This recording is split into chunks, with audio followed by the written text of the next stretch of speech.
الحمد لله رب العالمين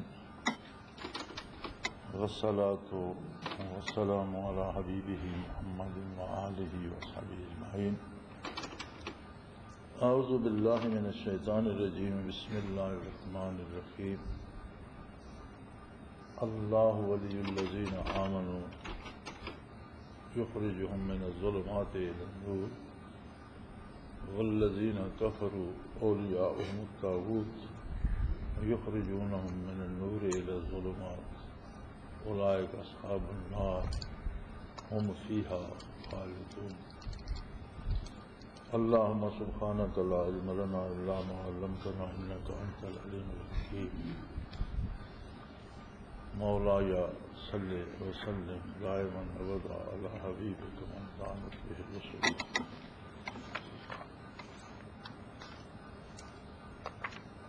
ارشاد باری تعالی ہے کہ اللہ ایمان والوں کا ولی ہے، دوست ہے، اور انہیں تاریکی سے روشنی کی طرف چلاتا ہے، ان کا سفر جاری رکھتا ہے، تاریکی سے ان کو نکالتا ہے روشنی کی طرف. جو کفر کرتے ہیں یا جو کافر ہیں ان کا ولی شیطان ہے، ان کے دوست طاغوت ہیں، شیاطین ہیں. وہ انہیں روشنی سے نکال کر تاریکی میں لے جاتے ہیں، اور تاریکی میں جو زندگی بسر کرتے ہیں یہ دوزخ کے رہنے والے ہیں، جہاں یہ ہمیشہ رہیں گے. جس کا بھی کفر پر خاتمہ ہوگا اسے دوزخ میں ہمیشہ رہنا پڑے گا.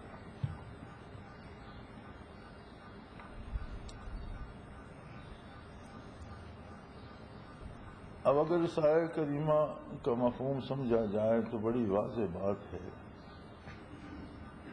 کہ ہر مومن ولی اللہ ہے. ہر وہ بندہ جس کا عقیدہ درست ہے، ایمان صحیح ہے، وہ ولی اللہ. ہم جو گمان رکھتے ہیں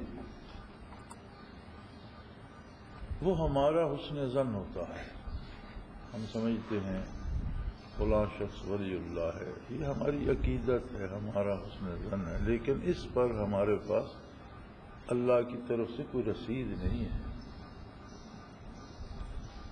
ہم اس کی نیکی، اس کے ورع تقوی، اس کی تعلیمات، اس کا کردار، پھر ہمیں جو کسی کی وجہ سے ہماری اصلاح ہوتی ہے، عقائد درست ہوتے ہیں، اعمال کی اصلاح ہوتی ہے، تو ان چیزوں کو دیکھ کر ہمارا یہ حسن ظن قائم ہو جاتا ہے کہ یہ اللہ کا ولی ہے. اس پہ اللہ کی طرف سے کوئی رسید نہیں ہے، سند نہیں ہے، لیکن جس کا ایمان صحیح ہو اللہ اس کا ولی ہے. اس پہ اللہ کی بات واضح ہے. اللہ ولی الذین آمنوا، اللہ ولی ہے اس کا. یہ تو سند آ گئی قرآن کریم میں کہ جس کا ایمان درست ہے اللہ اس کا ولی ہے. یہ بڑا فرق ہے. عبد دیگر عبد ہو چیزیں دیگر، اب تو سارے ہیں. عبد ہو تو محمد رسول اللہ، عبد اور عبد ہو میں کتنا فرق پڑ گیا.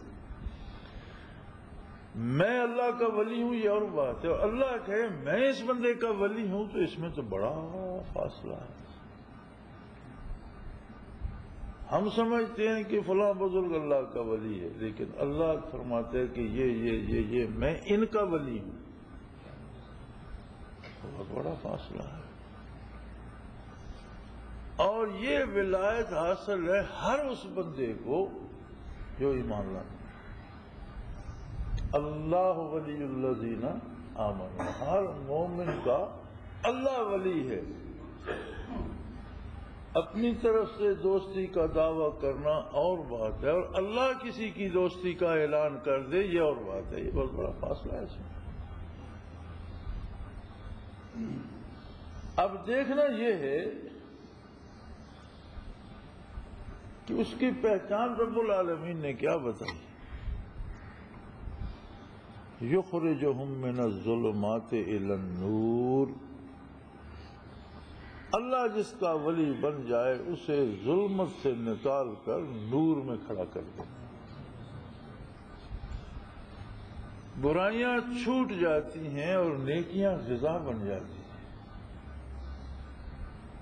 ولایت کا مفہوم یہ ہوتا ہے کہ اطاعت الہی بوجھ نہیں رہتی. اب کھانا بوجھ لگتا ہے، کوئی ہمیں صبح و شام کھاتے ہیں، دن کو کھاتے ہیں تو بوجھ تو نہیں لگتا، بھوک لگتی ہے.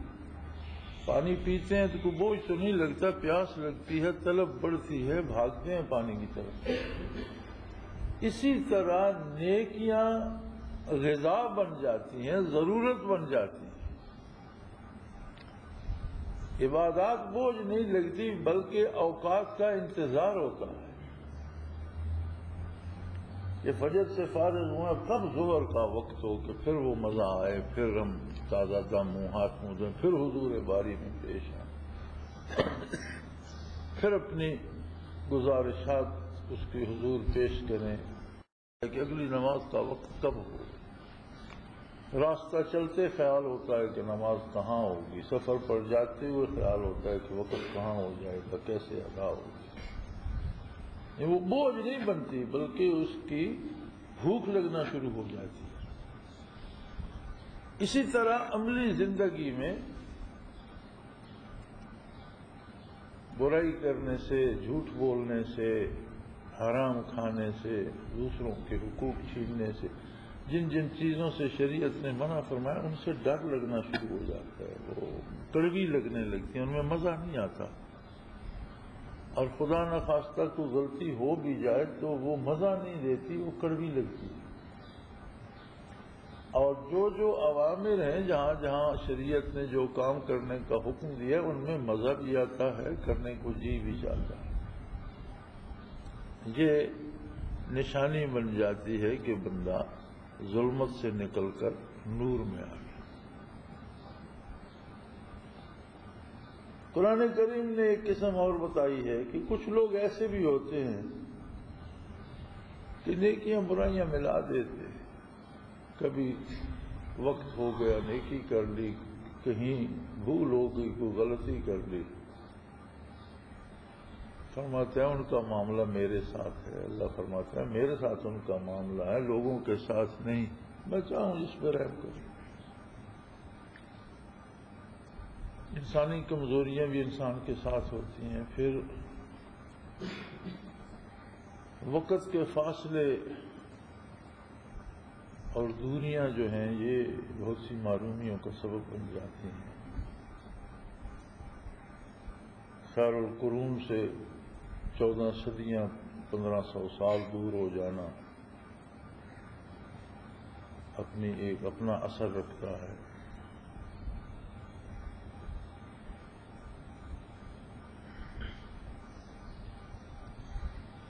نبی کریم صلی اللہ علیہ وسلم کے ایک ارشاد کا مفہوم ہے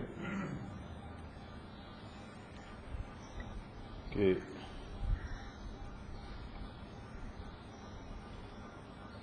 کسی نے پوچھا یا رسول اللہ یہ امت کے پہلے لوگ بہتر ہیں یا آپ کی امت کے آخر میں یا وسط میں بہتر ہوں گے؟ تو آپ نے فرمایا میری امت کی مثال تیز بارش کی ہے. جب برستی ہے جلد تھل کر دیتی ہے، اور جب بادل تھمتا ہے بارش رکتی ہے تو سمجھ نہیں آتی کہ پہلے تیز برسی تھی بعد میں تیز برسی تھی، کسی کو پتہ نہیں چلتا اور جلد تھل ہو جاتا ہے. اور ایک اور حدیث میں فرمایا کہ تم لوگوں نے میرا زمانہ پایا، مجھے دیکھا، میرے ساتھ عبادت کی، میرے ارشادات سنے. اللہ کی بہت بڑی رحمت ہے. تم نے بہت قربانیاں دیں، جان مال کر ہر چیز پیش کر دی، لیکن وہ بھی کیا لوگ ہوں گے جو صدیوں بعد صرف میرے ارشادات سنیں گے اور اس پر نچھاور ہو جائیں گے. تو کتنے عجیب لوگ ہوں گے. کہ نہ یہ زمانہ ہوگا نہ یہ حالات ہوں گے، تو وہ لوگ بھی کیسے عجیب لوگ ہیں۔ یہ الگ بات کہ صدیاں درمیان میں حائل ہو گئی، لیکن صدیوں نے ہماری استعداد کم کر دی ہے، برکات نبوت کو متاثر نہیں کر سکتی۔ نبوت ویسی روشن و منور ہے جیسی روز اول تھی، اور ہمیشہ ایسی ہی رہے گی، برکات اتنی ہی برس رہی ہیں اور اتنی ہی برسیں گی۔ صدیوں کے فاصلے نے ہمارے دامن تنگ کر لیے، صدیوں سے نسل انسانی متاثر ہوئی، ورنہ اب بھی آپ دیکھ لیجئے غلط اعداد و شمار بتاتے ہیں کہ عیسائیت زیادہ ہے، دنیا میں سب سے زیادہ ایک قوم جو ہے وہ مسلمان،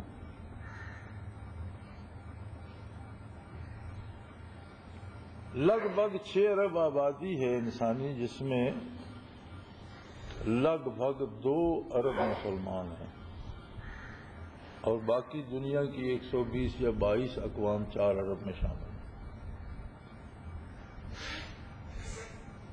دوسری کوئی قوم 200 کروڑ نہیں ہے۔ عجیب بات ہے کہ مکہ مکرمہ میں جس دن صحابہ کی تعداد 40 ہو گئی تو انہوں نے اصرار کیا، یا رسول اللہ ہم 40 ہیں، اب بتوں کے پجاری بیت اللہ میں بتوں کی پوجا کریں اور اللہ کا رسول بیت اللہ میں نماز ادا نہ کر سکے، ہم 40 ہیں تو کوئی بات ہے کرنے کی؟ آپ تشریف لے چلیے، ہم ساتھ ہیں، ہم بھی نماز ادا کریں گے۔ اللہ کا رسول بیت اللہ میں داخل نہیں ہو سکتا اور مشرک بتوں کی پوجا کرتے، جبکہ ہم 40 ہو گئے، اور انہوں نے نماز ادا کی۔ جہاد کا تو اجازت نہیں تھی، لڑنے کی اجازت نہیں تھی، مقابلہ کرنا نہیں تھا، تو ایک دوسرے کے بازو میں بازو دے کر ایک پورا بنا کر 40 آدمیوں کا جتھا چل پڑے۔ لوگوں نے پتھر پھینکے، عورتوں نے گھڑے مارے، سروں میں برتن مارے، آخر ابو جہل نے نیزہ بردار کھڑے کر رکھے تھے بیت اللہ کے قریب، جب وہاں پہنچے تو اس نے ہٹا دیے۔ لوگوں نے کہا کیوں ہٹاتے؟ اس نے کہا یہ 40 بندے پتہ نہیں کتنے قبیلوں کے 2-2 3-3 ایک لوگ ہیں، تو یہ تو سارے عرب میں خانہ جنگی ہو جائے گی اگر انہیں ماریں گے، تو ہر قبیلہ اٹھ کھڑا ہوگا، تو جانے دو، پڑھنے دو۔ نہیں، یہ وقت بھی مسلمان پر تھا کہ ہم 40 ہیں اور پوری دنیا کافر تھی 40 کے علاوہ، ہمیں کون روک سکتے؟ اور اب 200 کروڑ ہیں اور بیچارے مار کھا رہے ہیں، یعنی 200 کروڑ بیچارے ہیں۔ فرق تو پھر وہی ولایت کا ہے نا،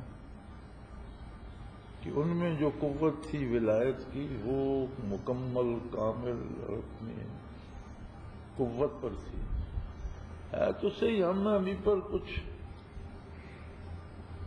اتنی نہیں ہے کہ کفر کے مقابلے میں کھڑا کر، سمجھوتوں سے، معافیوں سے، منتوں سماجتوں سے ہمارا وقت دور ہو رہا ہے۔ لیکن کیا صدیوں نے برکات نبوت کو متاثر کیا؟ یہ تو ممکن نہیں، نہ اللہ کا کرم متاثر ہوتا ہے، نہ اس کی ذات متاثر ہوتی ہے، نہ نبی کی نبوت متاثر ہوتی ہے، نہ نبی کی برکات متاثر ہوتی ہیں صلی اللہ علیہ وآلہ وسلم۔ متاثر ہوا تو ہمارا دامن دل، جس میں ہم نے بہت سی خواہشات اور دنیاوی آلائشوں سے اسے بھر لیا، اس میں اس کے لیے گنجائش ہی کوئی نہیں ہم نے چھوڑی کہ کوئی ذرہ ولایت کا بھی اس میں رکھی۔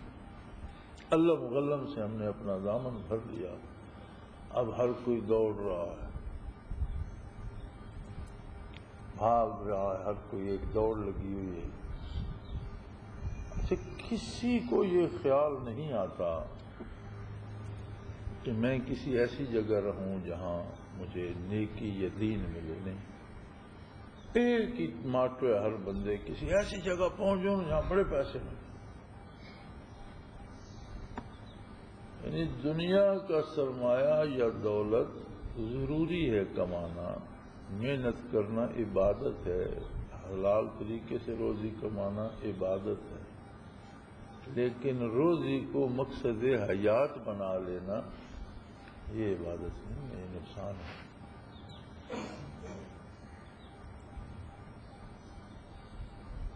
تو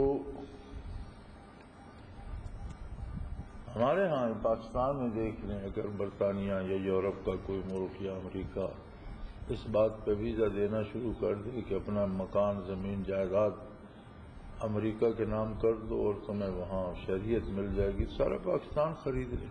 پتہ نہیں کیوں نہیں خریدتے وہ، شاید وہ سمجھتے ہیں کہ یہ مزید بوجھ ہم پر پڑے گا، یہ لوگ ایسے نہیں ہیں کہ ہم سنبھال لیں گے، یہ ہمیں اور پریشان کریں گے، ورنہ وہ چاہیں تو سارا ملک بک سکتا۔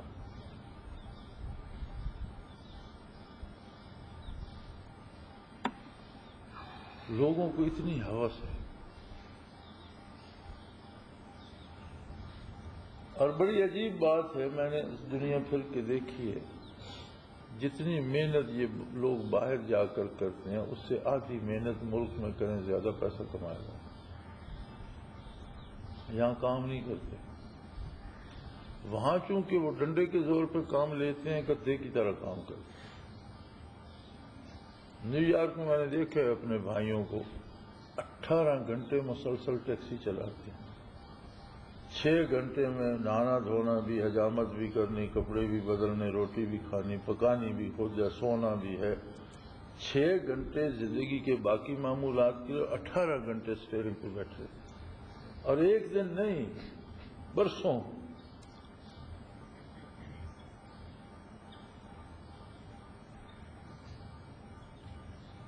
تو یہ ساری مصیبتیں گوارا ہوتی ہیں کہ پیسہ ملتا ہے، لیکن اللہ کی عبادت کے لیے چند لمحے وہاں نہیں نکالتے۔ یہ کمی آ گئی ہے، اور یہ صرف ان لوگوں کی بات نہیں ہے، ہم خود اپنے آپ پہ اندازہ کر سکتے ہیں کہ ہمیں کتنا احساس ہوتا ہے عبادت کا، کتنا احساس ہوتا ہے برائی سے بچنے کا، کتنا احساس ہوتا ہے نیکی کرنے کا۔ جتنا یہ احساس بیدار ہے اتنی ولایت الہیہ نصیب ہے، اور اگر کوئی بالکل ہی اس سے محروم ہو گیا تو پھر والذین کفروا اولیاؤہم الطاغوت، پھر شیاطین کے ہتھے چڑھ جاتا ہے، وہ اسے اندھیرے اور تاریکیوں میں نیچے سے نیچے دبائے جاتے ہیں، چلتے جاتے ہیں۔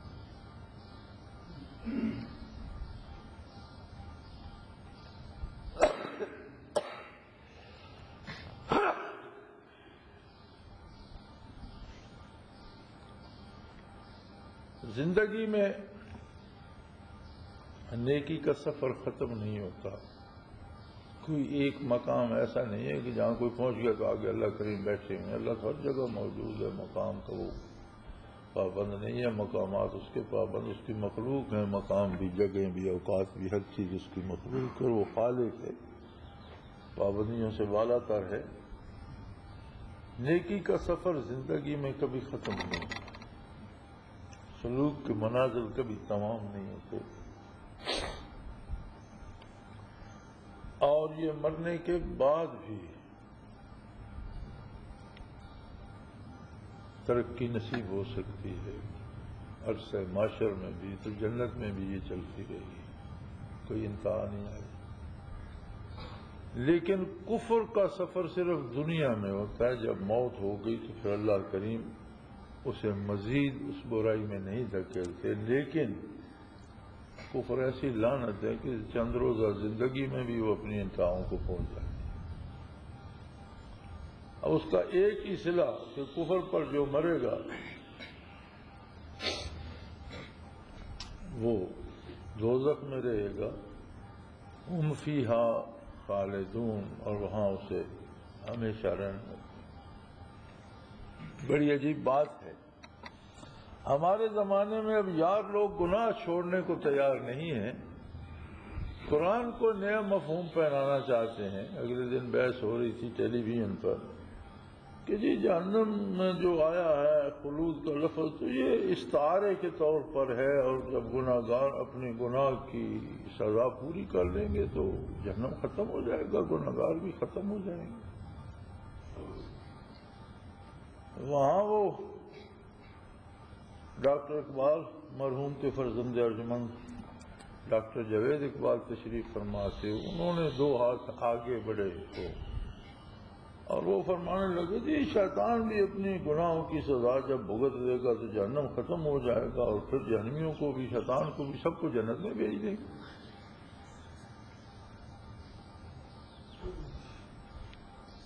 مزے کی بات یہ ہے کہ شیطان کو چھوڑنا نہیں چاہتے، رہنا اسی کے ساتھ چاہتے ہیں کہ پھر آخر وہ بھی ہمارے ساتھ جنت میں، جنت کو بھی نہیں چھوڑنا چاہتے۔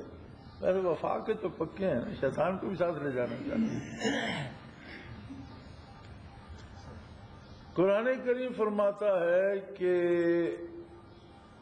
آخرت میں نگاہ تو سب کی بہت تیز ہو جائے گی، جہنمی جنت والوں کو دیکھ رہے ہوں گے کہ وہ موجیں کر رہے ہیں، اور جنت والے جہنم والوں کو دیکھ رہے ہوں گے کہ ان کا کیا حال ہے، تو پہچانیں گے ایک دوسرے کو۔ تو اہل جنت ان سے کہیں گے ہاں بھائی سناؤ ہم سے تو جو اللہ کا وعدہ تھا ہم نے تو سچا پایا، تم سناؤ۔ کہتے ہیں بات تو ہمیں بھی بھگتنی پڑ گئی۔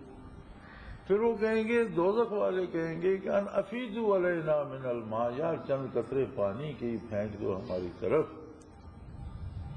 ان افیضوا علینا من الماء، کچھ پانی میں سے کچھ تھوڑا سا ہماری طرف بھی پہنچا دو۔ اہل جنت کہیں گے ان اللہ حرمها علی الکافرین، پانی کا جنت کا تو ایک ذرہ بھی کافروں پر حرام ہے، ہماری تو نہیں ہے، ہمارے باپ کی تو نہیں ہے، جس کی ہے وہ تمہیں دینے کی اجازت نہیں دیتا۔ قرآن کریم کہہ رہا ہے کہ اہل جہنم کو، دوستیوں کو ایک گھونٹ پانی بھی نہیں دے سکیں گے اہل جنت، اس لیے کہ اللہ نے حرام کیا، اور یہ سارے شیطان سمیت سارے جہنم کو لے کر جنت میں جا رہے ہیں۔ یہاں اور علماء بھی تھے تو خلود کے معنی استعارتاً لے رہے تھے لمبا عرصہ، تو استعارتاً اگر خلود فی النار کے معنی لیے جا سکتے ہیں تو پھر خلود فی الجنت کے معنی بھی استعارتاً ہوں گے، پھر جنت بھی ختم ہو جائے گی۔ ایک جگہ خلود کو آپ استعارہ کہتے ہیں تو دوسری جگہ خلود سے دوام کیسے مراد ہو؟ پھر آج تک کسی مفسر، کسی محدث، کسی فقیہ نے ایسا کہا ہے؟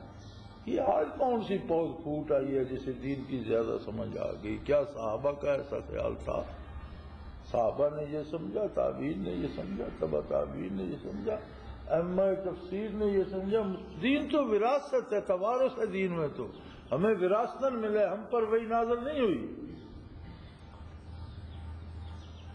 صحابہ کرام سے تابعین کو، تبع تابعین کو، لہذا آج تک دین تو موروثی آ رہا ہے، وراثتاً آ رہا ہے۔ دین کے احکام بھی، قرآن بھی، ایمان بھی، عقائد بھی، اعمال بھی توارث ہے، دین میں وراثتاً آ رہا ہے، نیا کوئی نہیں بنا سکتا۔ اس وراثت میں یہ بات آئی ہے۔ پتہ ہے ایسا کیوں کرتے ہیں؟ دوستی ہے نا، شیطان کو بھی چھوڑنا نہیں چاہتے، جنت کو بھی ہاتھ سے جانے نہیں دینا چاہتے، اور شیطان کو بھی ساتھ لے جائیں گے، کم آ رہا ہے۔ قرآن نے جب صاف کہہ دیا کہ اہل جنت ہم فیہا خالدون، اس میں ہمیشہ رہیں گے، اہل دوزخ ہم فیہا خالدون۔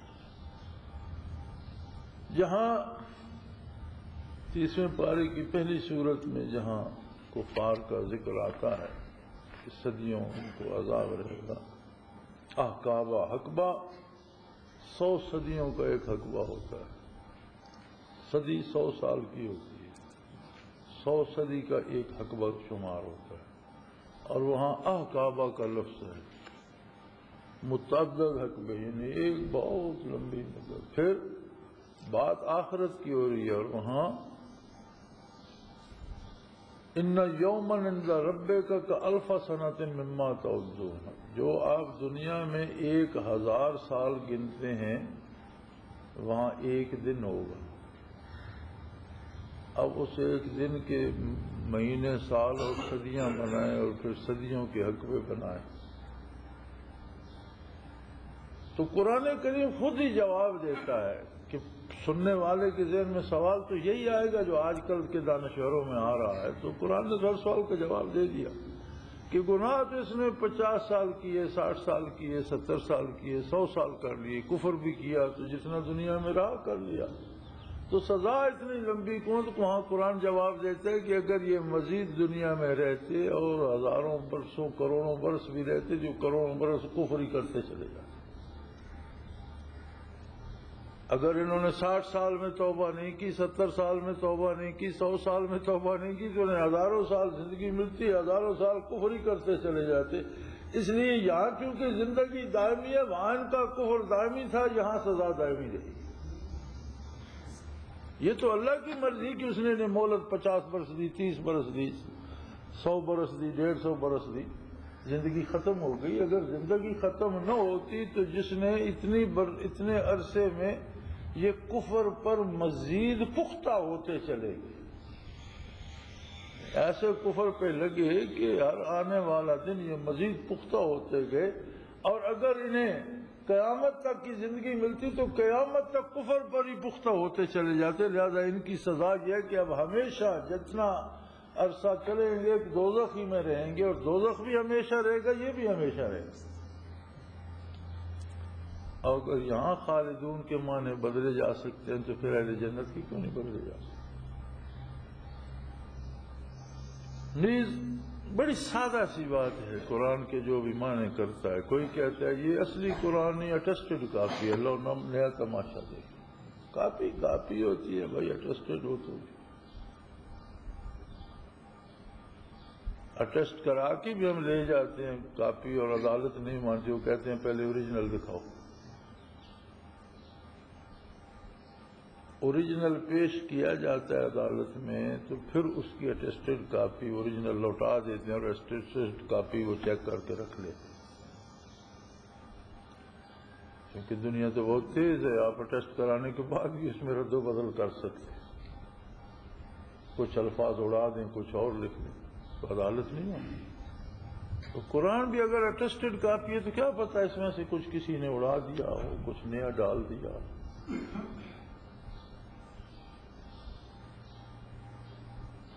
اور آج تک کسی عالم، کسی محدث، کسی فقیہ، کسی مفسر، کسی محقق نے یہ بات نہیں، کسی کافر نے بھی یہ بات نہیں کی، کسی مستشرق نے بھی یہ بات نہیں کی کہ محمد الرسول اللہ پہ جو قرآن اترا تھا وہ اور ہے، اور جو مسلمانوں کے پاس ہے یہ اور ہے. یہ کسی کافر نے بھی نہیں کہا. جو کافر تحقیق کرتے رہے ہیں دین پر اور قرآن پر، انہیں مستشرق کہتے ہیں. کسی مستشرق نے بھی یہ نہیں کہا جائے کہ آج کے علماء حق اپنی طرف سے دنیا کے امام کہلانے والے آج یہ شوشے چھوڑ رہے ہیں. کاپی ہوتی ہے بھائی، اٹیسٹڈ بھی ہو تو بھی اس میں ہیرا پھیری ہو سکتی ہے. آپ کو اسی کاپی اٹیسٹ کر کے مجھے دیں، میں آپ کو اس میں تبدیل کروا دوں. ٹیسٹ کرنے والے نے دیکھ کر پڑھ کر اس پہ مور لگا دی، دستخط کر دیے. اب اس کے بعد وہ کوئی ساتھ پھرتا ہے. آج یار لوگ آدھے لفظ اڑا دیں گے اور اس میں نئے جملے لکھ دیں. اسی لیے کوئی بھی عدالت اٹیسٹڈ کاپی قبول نہیں کرتی. وہ کہتے ہیں اوریجنل دکھاؤ نا، اس کے ساتھ موازنہ کر کے پھر وہ کہتے ہیں ریکارڈ میں اٹیسٹڈ رکھ لیں گے، تمہیں اوریجنل لوٹا دیں گے. لیکن اوریجنل کے بغیر اٹیسٹڈ کو کوئی قبول نہیں کرتا. کہ اٹیسٹڈ کاپی میں اٹیسٹ ہونے کے بعد بھی تبدیلی ہو سکے.